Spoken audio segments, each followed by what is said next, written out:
Citizens. Before entering into the subject matter, allow me to make a few preliminary remarks. There reigns now on the continent a real epidemic of strikes, a general clamor for a rise of wages. The question will turn up at our Congress.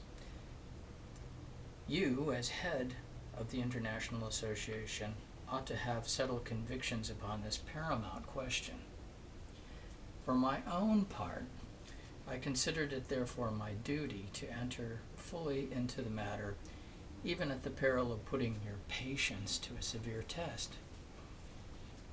Another preliminary remark I have to make in regard to Citizen Weston. He has not only proposed to you, but has publicly defended the interest of the working class as he thinks, opinions which he knows to be most unpopular with the working class. Such an exhibition of moral courage all of us must highly honor. I hope that despite the unvarnished style of my paper, at its conclusion he will find me agreeing with what appears to me the just idea at the bottom of his theses, which, however, in their present form, I cannot but consider theoretically false and practically dangerous. I shall now at once proceed to the business before us. Citizen Weston's argument rested, in fact, upon two premises. Firstly, the amount of national production is a fixed thing, a constant quantity or magnitude, as the mathematicians would say. Secondly, that the amount of real wages, that is to say, of wages as measured by the quantity of commodities they can buy, is a fixed amount, a constant magnitude. Now, his first assertion is evidently erroneous. Year after year, you will find that the value and mass of production increase, that the productive powers of national labor increase, and that the amount of money necessary to circulate the increasing production continuously changes. What is true at the end of the year and for different years compared with each other is true for every average day of the year.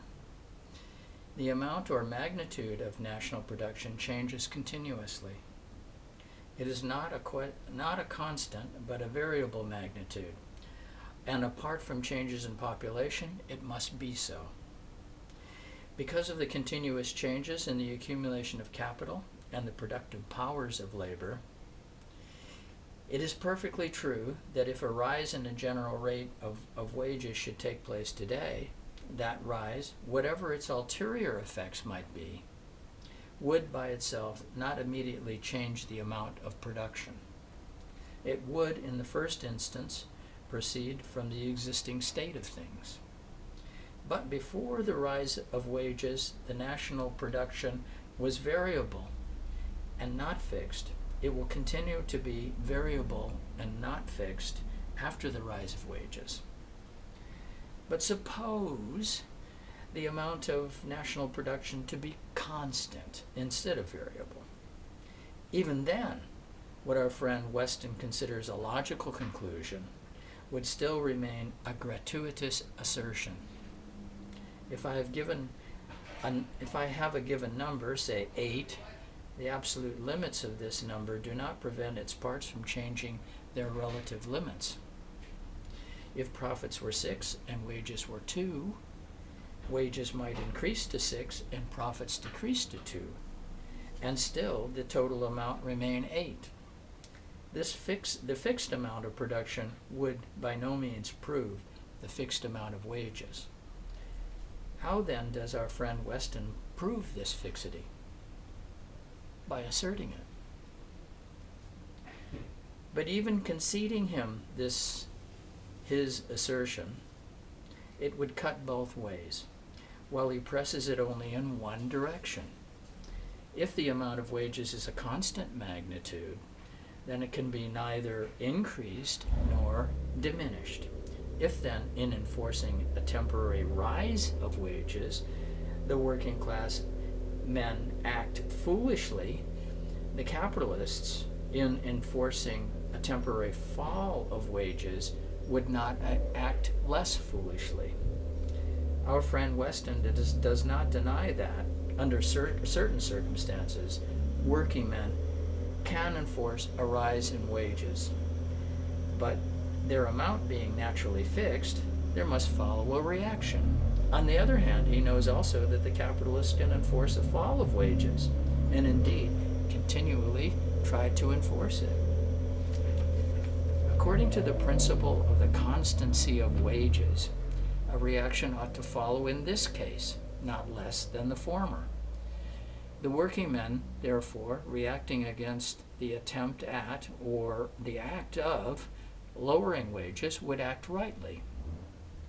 They would therefore act rightly in enforcing a rise of wages, because every reaction against the lowering of wages is an action for raising wages.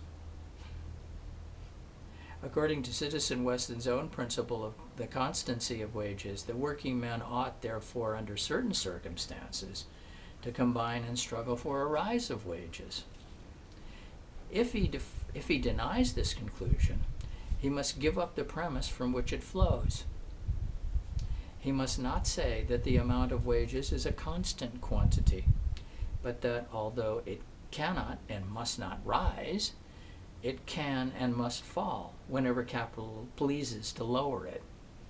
If the capitalist pleases to feed you upon potatoes instead of upon meat, and upon oats instead of upon wheat, you must accept his will as the law of political economy and submit to it.